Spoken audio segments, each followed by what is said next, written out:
ay ang wika ng bayan.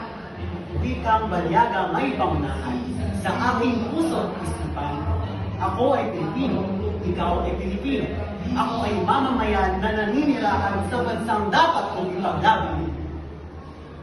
Wika ng mahal na bayan, ikaw ang aking kayamanan. Kayamanan na magpapayaman sa ating pagkakakilanlan. Bubuo ng kamalayan. Kamalayan na tutungo sa ating tunay na pagkakakilanlan.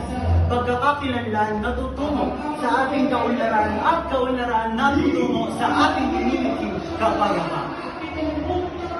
Pamungkas ng banwa ng wika o ang pundasyon ng wika.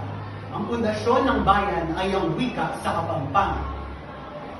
Sa bawat salita, merong mahihigang diwa. Sigaw ng ating puso, tinig ng ating bansa. Hindi mawawala, hindi mapapawi. Sa ating wika, tayo ay isa.